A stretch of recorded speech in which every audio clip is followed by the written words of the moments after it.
सारी समस्या ही शिक्षा और लर्निंग के बीच की है। शिक्षा नियमित है, लर्निंग अनियमित है। लर्निंग आपकी शिक्षा को स्वयं अपनी शिक्षा बना लेने का काम सौंपती है। जैसे सूरज कब निकलेगा आज से 10 साल बाद, यह शिक्षा ने तो अब नासा से सीखने के बाद बताया, लेकिन पंचांग ने लर्निंग से बताया। लर्निंग ऐसे है, जो महिलाएं यहां पर बैठी हैं, कितने भी बड़े से बड़े शेफ के साथ आप ट्रेनिंग कर लीजिए खाना बनाने की, लेकिन लर्निंग अभ्यास का वो सत्र है जब आपकी 75 वर्षीय मां परिवार के 30 बच्चों के लिए एक साथ कड़ी बनाती हैं और आपसे बात करते हुए दूसरी तरफ देखकर नमक हाथ के इशारे से डाल देती हैं, और जब आप खाते हैं तो आपको पता लगता है कि ना नमक 1 अंश ऊपर गया है ना नीचे गया है। ये लर्निंग कहलाती है। पश्चिम ने बड़ी योजना पूर्वक हमारे परिवारों से और हमारे समाज से लर्निंग को हटाया। उनका षड्यंत्र गहरा था और उनका षड्यंत्र अब भी गहरा है। सरकारें कभी भी संस्कृति की रक्षा नहीं करती। सरकारें सदा संस्कृति और धर्म का वाहन बनाकर जनता पर राज्य करती हैं। ये पुराना काम है, इसमें कोई नई बात नहीं। उनसे नाराज होना, उनसे शिकायत करना, उन्हें उलाहना देना, उनसे अपेक्षा करना व्यर्थ है। लेकिन वर्षों से इस देश में 2 सत्ताएं थी, एक थी राज सत्ता और एक थी ऋषि सत्ता। ऋषि सत्ता सदैव राज सत्ता के ऊपर थी। कभी आपने संस्कार विधि पढ़ी हो? मैं एक बार संस्कार विधि पढ़ रहा था तो उसमें मैंने पढ़ा कि राज्याभिषेक कैसे होता है। अब तो राज्याभिषेक होता है कि गवर्नर साहब, राष्ट्रपति जी शपथ दिलाते हैं, आदमी वो 4 लाइन की शपथ दोहराता है।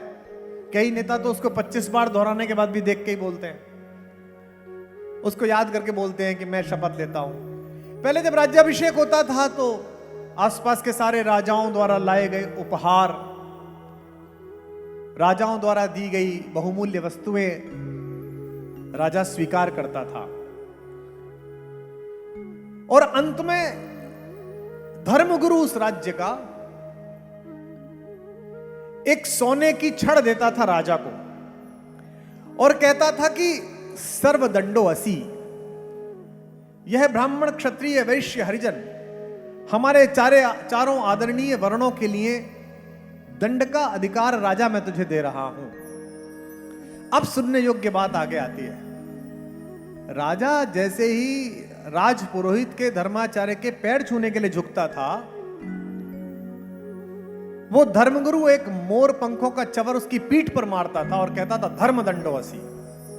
चारों वर्णों को दंड तू देगा, लेकिन तू अगर राज के मार्ग से च्युत हुआ तो धर्म तुझे दंड देगा, धर्म तेरा उपचार कर देगा।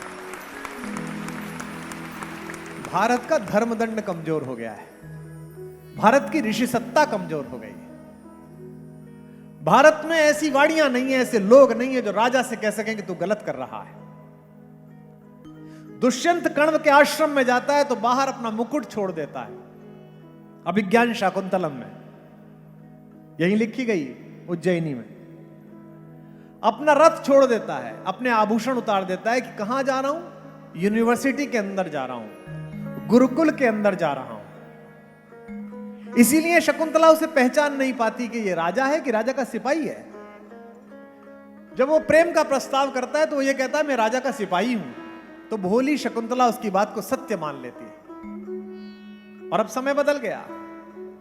अब गुरुकुल का आचार्य प्रयास करता है कि विधायक जी आए, मंत्री जी आए, गुरुकुल की महत्ता बढ़े, आश्रम की महत्ता बढ़े, क्योंकि ऋषि सत्ता कमजोर पड़ गई।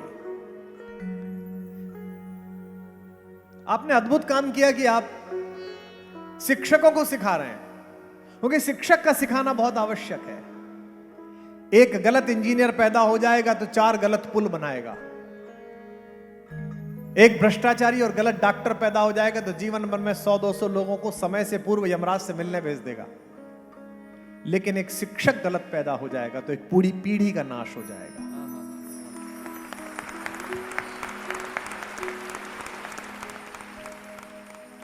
100 चंद्रगुप्त एक चाणक्य नहीं बना सकते, पर एक चंद्रगुप्त 100 चाणक्य बना सकता है। इस परिसर में बैठे हुए किसी भी अध्यापक को इस बात की ग्लानि होती हो कि मेरे वेतन से ज्यादा तहसीलदार साहब की तनख्वाह है, मेरी सैलरी से ज्यादा दरोगा जी की सैलरी है, मेरी मारुति 800 से ज्यादा बड़ी कार पड़ोस में रहने वाले जूनियर इंजीनियर की है।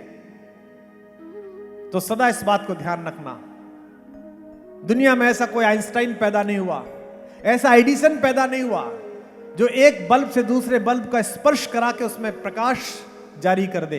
केवल अकेले आप गुरु हैं जो स्वयं से छूकर हजारों करोड़ों दीपकों को जला देते हैं। इसलिए गोस्वामी जी ने कहा कि राम जब उठते हैं तो सबसे पहले क्या करते हैं? प्रातःकाल उठकर रघुनाथा, मात पिता गुरु ना वही नाथा। पहले मां को प्रणाम करते हैं, फिर पिता को प्रणाम करते हैं, फिर गुरु को प्रणाम करते हैं। मेरे गांव का एक बनियों का लड़का अपने मामा के यहां चला गया कलकत्ता। यह बात है पिछली शताब्दी की, 1880-90 के आसपास। घर में खाने को नहीं था, बहुत गरीबी थी, परचून की दुकान थी, उसी दुकान पर 3 भाई पलते थे, फिर उनके बच्चे पैदा हो गए। तो उनमें एक तेज बच्चा जो था, उसका मामा कॉटन मिल में काम करता था। तो उसने कहा बेटा तू मेरे साथ चल, मैं वहां काम दिला दूंगा। 15-16 साल का लड़का था, कॉटन मिल में काम करने लगा। मामा एक्सपायर हो गया, बेटा काम करता रहा। जो सेठ जी थे उन्हें समझ में आ गया कि इस लड़के में बड़ी तेज गति है, ये बहुत जल्दी सीखता है। उन्होंने लड़के को सिखाना शुरू करा। कॉटन की मिल में कुछ जो छोटे मोटे और उद्योग होते हैं, लकड़ी की पुली बनाना, टिकटी बनाना, ये सब काम उन्होंने उसे दे दिया कि तू एक काम कर, तेरे पर जो तनख्वाह जुड़ी है वो 1000-2000 और ले ले, तू अपना छोटा सा काम शुरू कर दे, आशीर्वाद दे दे। जैसे आपने इतने सारे लोगों को काम दिया, ऐसे भी दे दिया। लड़के ने काम शुरू कर दिया। प्रतिभा, क्षमता, लगन और ईमानदारी चारों मिली, और पीछे क्या मिली? भूख। वापस नहीं लौट सकते। आगे का रास्ता सिर्फ उन्हीं लोगों ने बनाया है जिनके पीछे लौटने के रास्ते बंद हो गए।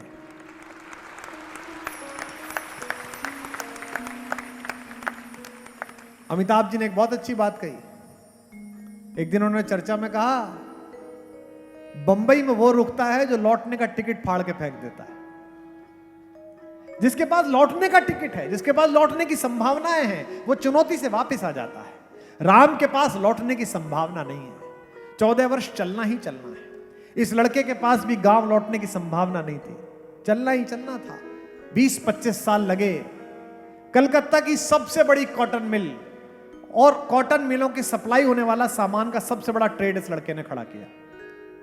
जब नई फैक्ट्री डाली हुबली के किनारे और वहीं अपना बंगला बनाया, तो मन में अहंकार आया ओनरशिप का। गांव लौटा हमारे, और हमारे यहां गांव में जो मंदिर है शंकर जी का, उसके एक पुजारी थे गांव के। गांव का पुजारी कैसा होता है बेचारा? सारा गांव से पैसा देता है, उससे थोड़ा बहुत दक्षिणा से पलता है। बोला पंडित जी पहचाना, जमुना लाल जी का लड़का छोटा वाला। पंडित जी बोले हाँ जजमान, आपकी तो 5 पीढ़ियों का पंडित हैं हम लोग, और सुना आपने बड़ा पैसा कमाया, बड़ा यश कमाया, बड़ी छाती चौड़ी होती है। अभी आपने सुना है पंडित जी, देखा नहीं है। नई फैक्ट्री बनाई है, उसका पूजन आप करोगे और मैं लोग भेज दूंगा, आपको ले जाएंगे। इस बार जैसे ही मुहूर्त आएगा आपको पूजन करना। पंडित जी ने कहा इससे बड़ा सौभाग्य का, हमने तो गांव से बाहर का आज तक रास्ता नहीं देखा। हम तो अलीगढ़ नहीं गए, बुलंदशहर नहीं गए, इसी गांव में। तो साहब वो दिल्ली में, पुरानी दिल्ली से कलकत्ता की ट्रेन में डिब्बा तैयार हुआ। वो पहले लकड़ी का डिब्बा होता था अकेला, फर्स्ट क्लास का, जिसमें वो पंखा खींचने वाला आदमी होता था, सुराही रखी रहती थी। पंडित जी के लिए एक डिब्बा तैयार कराया गया। पंडित जी और पंडित जी का एक चेला भजनीक और ले जाने वाले एक मुनीम जी साथ चले। तो 4 रात में कलकत्ता पहुंचे। बड़ी सेवा हुई पंडित जी की, भूमि पूजन हुआ, नए घर का गृह प्रवेश हुआ। जो गृह स्वामिनी थी उसने चूल्हा लगाया, और आपको पता है कि हवन के बाद पहला भोग भगवान के बाद पंडित जी का लगता है। उनकी थाली तैयार होती है। नौकर चाकर काम कर रहे थे, लेकिन गृह स्वामिनी खुद ही पूड़ियां बनाने लगी। पंडित जी ने जम के खाया, जम के खीर खाई, बड़े प्रसन्न, खाए जाएं और आशीर्वाद निकले जाए। यजमान कमाल कर दिया, ईश्वर आपकी 100 फैक्ट्रियां बनाए, ईश्वर देश का सबसे बड़ा टाटा बिड़ला आपको बनाए, खूब आशीर्वाद निकले। यहां तक अहंकार नहीं दिखा पंडित जी को। और मैं आपको कोई किस्सा नहीं सुना रहा, अपने गांव की सत्य कथा सुना रहा हूं। इसे कहते हैं तेजस्विता और इसे कहते हैं अहंकार को आईना दिखाना। जब हो गया सब कुछ तो दक्षिणा की बारी आई। अब दृश्य देखिए, चूल्हा बड़ा सा है, सेठानी खाना बना रही है, पंडित जी पालथी मार के बैठे हैं, सामने पटरे पे खाना हो गया, हाथ धो दिए गए, हाथ पूछ दिए गए। अब सेठ जी उठे और उस जमाने में 100 की गड्डी का मतलब होता था आज के 1 करोड़ रुपए। 100 की गड्डी चौड़े नोट वाली आती थी वो, और उसके ऊपर 1 नोट। पंडित जी को सदा 1 आना 2 आना दक्षिणा मिली थी गांव में। 1 रुपया तो पूरी नवरात्रि में आता था इकट्ठा होके। उनको क्या जरूरत थी पैसे की? सब लोग अनाज में से एक भाग देते थे, लकड़ी वाला लकड़ी का काम कर देता था, जो जुलाहे थे वो कपड़ा दे देते थे, ऐसे ही चलता था पहले तो। 101 रुपए दिया, पंडित जी दक्षिणा जरा झोली आगे लाइए। पंडित जी ने उत्तरीय फैलाया और यजमान ने 101 रुपए डाले। पंडित जी के रोम रोम से आशीर्वाद निकला। उन्होंने कहा ऐसा यजमान नहीं देखा, मैंने जीवन में गड्डी नहीं देखी थी। सुनते हैं कि 100 रुपए ऐसे दिखते थे, पहली बार आपके कारण गड्डी देखी। लक्ष्मी मां आपके सिर पर सदा हाथ रखे, यहां तक ठीक था। सेठ जी ने कहा पंडित जी ऐसा यजमान नहीं देखा होगा जो 101 रुपए दे। ये एक क्षण था कि पंडित जी को लगा कि इसमें ओनरशिप आ गई। पंडित जी ने उठाई गड्डी और कहा कि स्वस्ति न इंद्रा स्वस्ति न भूखा। बहुत अद्भुत, बहुत अद्भुत, ईश्वर आपको यश दे। इदन्नमम इदम अग्नाय। और जो चूल्हा था उसमें 101 की गड्डी फेंक दी। सेठ जी चिल्ला, अरे अरे पंडित जी क्या कर रहे हो, ये आपने क्या कहा? बोले नहीं नहीं, आपका तो यश बढ़ा रहे, आपको बहुत आशीर्वाद, पर आप कह रहे थे ना कि ऐसा यजमान नहीं देखा होगा, तो मैं भी बस यही बताना चाह रहा था कि ऐसा पंडित भी ना देखा होगा।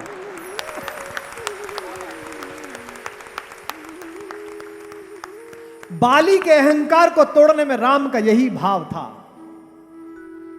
आपको कभी लगता नहीं है कि राम ने रावण को पराजित किया, इसी पर दशहरा क्यों मना? रावण को तो इससे पहले कई लोग पीट चुके थे, सहस्त्रबाहु मार चुका था। बाली ने तो पीटा भी और यहां लगाया और यात्रा की, पृथ्वी के चक्कर लगाए। जब अंगद पहुंचा तो अंगद से यही तो पूछा उसने। चमचों से घिरा हुआ अहंकार बड़ा विषैला होता है। जैसे वकील के यहां मुंशी होते हैं ना, वो बताते हैं हमारे वकील साहब एक आदमी को तो फांसी लग रही थी, तख्ते से लौटा लाए। इतना वकील साहब प्रशंसा नहीं करते, इतना मुंशी करता है। वो बहुत प्रशंसा करता है। नेता का नीचे का जो चमचा होता है बड़ी प्रशंसा करता है।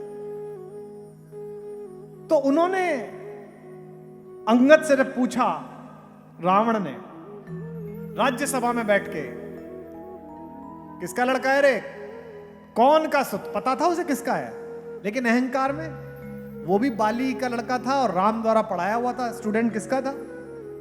उसने 4 उत्तर दिए, देखिए क्या मजा आएगा आपको। कौन के सुत, किसके बेटे हो? अंगद ने कहा बाली के। तो थोड़ा डरा तो सही, लेकिन चमचों के सामने कैसा कहे? बोला कौन बाली, देखो आप। तो अंगद बोला न जानिए, भूल गए। पोटरी कांख में चाप रहे, सागर सात नहात बखानिए। वही बाली जिन्होंने आप में पिटाई लगाई और आपको यहां दबा के 7 चक्कर लगाए, वही बाली, उन्हीं का लड़का हूं मैं। अब वो डर गया, लेकिन ये कैसे कहे कि नहीं नहीं ऐसा नहीं हुआ था, ऐसा तो हुआ ही था। तो बोला किस लिए आए हो, काम कहा। अब ये कहता कि लंका देखने आया हूं, तो कैसा लगता। काम कहा, किस काम से आए हो? बोले कुछ नहीं, दुनिया देख ली थी, तरह तरह के चोटे देखे, पर दूसरे की औरत उठा के ले जाए ऐसा एक चोटा देखना था, किसी ने बताया वहां रहता है, देखने चले यार।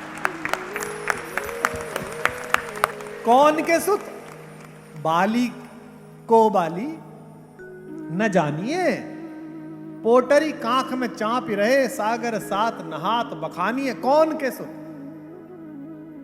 सागर कैसे तरियो, समुद्र कैसे पार किया? जैसे गोपद, जैसे गाय कीचड़ में पानी डाल दे और उसके ऊपर कूद जाता है, ऐसे पार कर लिया। काज कहा सिए चोर ही देखो, सीता के चोर को देखना था। इसी बाली में ओनरशिप आ गई, अपने सगे भाई की पत्नी का अपहरण कर लिया, उसका राज्य छीन लिया। इसलिए राम जब वहां पहुंचे तो बाली और सुग्रीव के बीच में से एक चुनना था। राम ने किसको चुना? वंचित को। राम चाहते तो बाली को चुन सकते थे। और अगली पंक्ति कह रहा हूं, यही राम की कहानी है। राम अयोध्या से चले, रास्ते के किसी राजवंशी का समर्थन नहीं लिया, वंचितों का, पिछड़ों का, मल्लाहों का, दलितों का, वनवासियों का समर्पण लिया। अर्थात अगर सात्विकता की अयोध्या को, अनैतिकता की लंका को पराजय देनी है तो उसे प्रकृति के पुत्रों को किष्किंधा से साथ लेना ही पड़ेगा। ये तय बात है।